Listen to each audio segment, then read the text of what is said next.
RMC, Apolline Matin. Apolline de Malherbe. Il est 8h12 sur RMC. Le parti pris.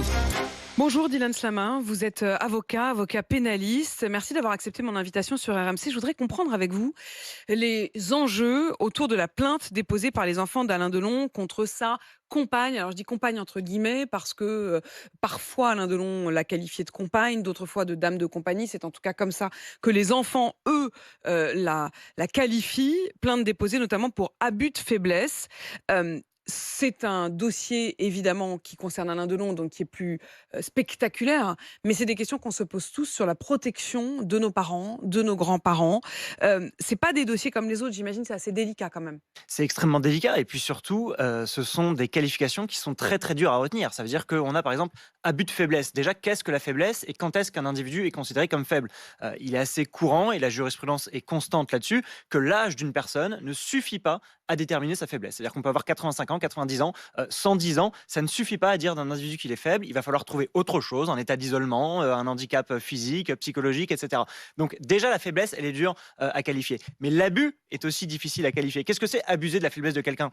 Un individu qui décide de consentir un don de 5 000 euros, il pourrait le faire si jamais il est faible, ou est-ce qu'il ne peut pas le faire et que du coup il est empêché de faire absolument tous les actes de la vie quotidienne? Est-ce qu'il est empêché de faire le moindre don? Normalement, il a le droit de faire un don de 5 000 euros, de 10 000 euros, de 15 000 euros, ce qu'il veut. Mais ce qui est très délicat, c'est est-ce qu'on va considérer, parce qu'il est faible, qu'il en est empêché de manière un peu systématique? C'est toute la question que va se poser. Est-ce qu'il a toute sa liberté de jugement, de décision? Alors, vous avez immédiatement parlé des 5 000 euros, et en effet, il y a toujours une question quand même qui se pose, qui est la question de l'usage de l'argent. Et évidemment, dans des personnalités comme Alain Delon, j'imagine que c'est en arrière-fond.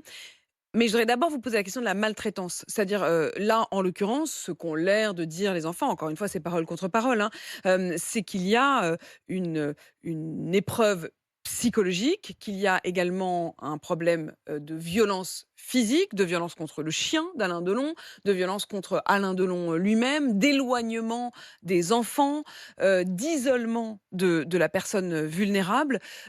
Ces questions-là, ce sont des dossiers que vous avez à traiter régulièrement d'enfants qui ont peur pour la vulnérabilité de leurs parents, de leurs grands-parents. Oui, bien sûr, c'est des choses qu'on traite régulièrement dans le cabinet d'avocats, mais dans les deux sens. Ça veut dire que parfois, je me suis aussi retrouvé à défendre des individus qui étaient suspectés d'abus de faiblesse, simplement parce qu'ils ont reçu des dons de personnes âgées, et il y a des enfants qui parfois voient ça d'un mauvais œil, alors que une personne âgée de 85 ans, par exemple, si jamais elle n'est pas, bien sûr, abusée dans sa faiblesse, est aussi libre. Vous voyez, c'est ça toute la difficulté. Et si vous voulez, le point de départ de votre question, ça veut dire quelle est la situation de cette dame de compagnie, ce qui est un terme peut-être un peu étrange, ou compagne tout court. Alors, dame de compagnie, officiellement, pour des personnes comme Alain Delon qui en ont les moyens, c'est une personne qui est rémunérée. Alors ça, évidemment, cette question, elle rentrera en ligne de compte. Est-ce que cette femme qu'accusent les enfants est rémunérée ou non? C'est un service à la personne, un service à domicile d'une personne qui est là pour s'assurer, en effet, au quotidien, que la personne âgée n'est pas seule, éventuellement lui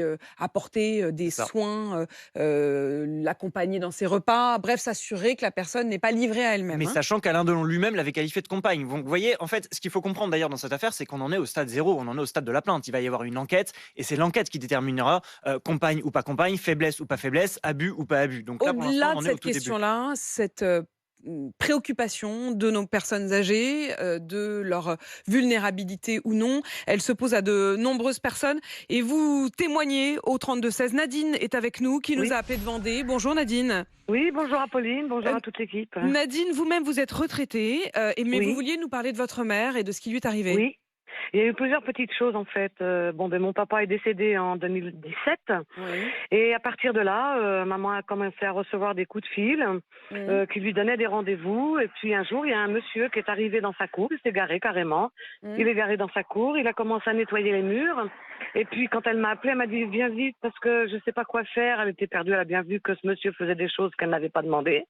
Donc quand je suis arrivée, le monsieur il avait plié bagages, mais elle a tenu absolument à vouloir le payer pour le travail qu'il venait de faire, alors qu'en fait c'était de l'eau de javel. Donc voilà. Et à partir de là, on a mis une barrière, parce que mon papa avait refusé de mettre des barrières, parce que j'ai dit les gens ne doivent pas rentrer dans ta cour comme ça, comme ils veulent. Elle a eu d'autres rendez-vous par la suite, et maman, le problème c'est qu'elle n'ose pas dire non.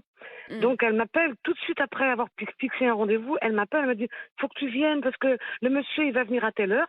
Donc moi, je me suis rendue là-bas et quand le monsieur il a vu qu'on était 3 dans la maison, c'est-à-dire mon frère, ma sœur et moi, il a un petit peu abandonné l'affaire, il est reparti. Mmh. Mais l'année dernière, je crois que c'est l'année dernière, ça a été quand même un peu plus loin. Et c'est un jeune homme qui s'est arrêté devant la maison de ma mère parce qu'elle est souvent sur son balcon. Et il a fait, il a commencé à pleurer. Vous me faites penser à ma grand-mère. Je suis seule dans la vie. Et puis il lui a demandé s'il pouvait boire un café. Et c'est là que moi j'ai compris. Je dis bon ben maman, ça va pas du tout quoi. Elle n'arrive pas à discerner les gens qui pourraient lui faire du mal ou pas. Et ce monsieur, il avait quand même un bracelet électronique. Elle me dit, oui, mais tu sais, il n'était pas méchant. Mais je dis, mais maman. J'ai dit, avant de savoir si quelqu'un est méchant ou pas, il faut le connaître. J'ai dit, qu'est-ce qui te dit que ce monsieur-là, même sans être méchant, il se serait pas installé chez toi? Et puis à un moment donné, mamie, est-ce que tu peux me donner 20 euros? Mamie, est-ce que... Et puis c'est parti, c'est l'engrenage. Donc elle a compris, mais après coup. Et c'est là que nous aussi, on a compris quand même que maman, ben, elle pouvait plus Qu'elle était discerner. vulnérable en vivant seule. Ouais. Et qu'est-ce Et qu'elle pourtant, elle a toute sa tête, hein. Et elle est toujours chez elle, Nadine, votre maman? Elle est toujours chez elle. Nous, on y tient beaucoup parce qu'on est Bien 3 sûr. dans son environnement. Elle a des très bons voisins. Donc, on tient à ce qu'elle reste chez elle jusqu'au Et bout. vous habitez pas trop loin? Voilà, moi, j'habite à 4 kilomètres. Ma petite sœur, elle est carrément dans le centre-ville, donc elle est toute proche. Donc voilà, mais c'est vrai qu'on a des craintes quand même. Je lui ai dit, tu sais maman, ce monsieur, si tu sais pas du tout, si tu aurais pu te retrouver sur une chaise, ligoté, et puis torturé, quoi. On entend son angoisse à elle, quand elle vous appelle juste après, qui se sent un peu dépossédée, troublée, et puis on entend évidemment votre angoisse à vous, c'est comme ce matin, hein, on entend l'angoisse des enfants qui parfois se disent, il faut que ma mère, mon père restent chez eux, et en même temps savent combien ils sont vulnérables. Merci Nadine de votre témoignage. On pense à vous, on pense à vos frères et sœurs, votre maman. Et cette question, effectivement, si Nadine s'était aperçue, heureusement, elle est juste à côté, jusqu'à présent, elle est alertée à temps, elle accourt.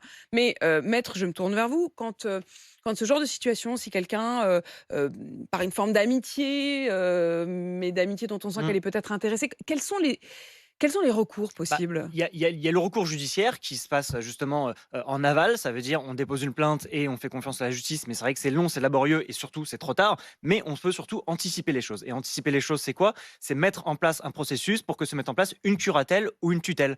Qu'est-ce que la curatelle ou la tutelle? La tutelle empêche de faire quasiment tous les actes du quotidien. Ça veut dire que finalement c'est le tuteur qui va devoir gérer même les biens au jour le jour de la personne qui est sous tutelle. Et la curatelle, c'est quelque chose d'un peu plus souple où simplement les actes les plus conséquents, vente de biens immobiliers, mettre un bien en caution, etc., devront passer par le tuteur. Donc ça, c'est quelque chose qui peut se mettre en place par les enfants pour essayer de préserver. Et sinon, il y a aussi la solution, bien sûr, de trouver une personne, un accompagnant. Donc on parlait de dame de compagnie, mais toute la difficulté, c'est de trouver justement une personne de confiance. En Voilà, effet, il faut trouver quelqu'un de confiance et puis s'assurer que, effectivement, dans l'intimité du quotidien, dans les moments où la porte est fermée, la personne est tout de même bien traitée. Merci Dylan Slama, donc avocat pénaliste. Merci Ces précisions, notamment sur la curatelle et la tutelle, seront sans doute très utiles.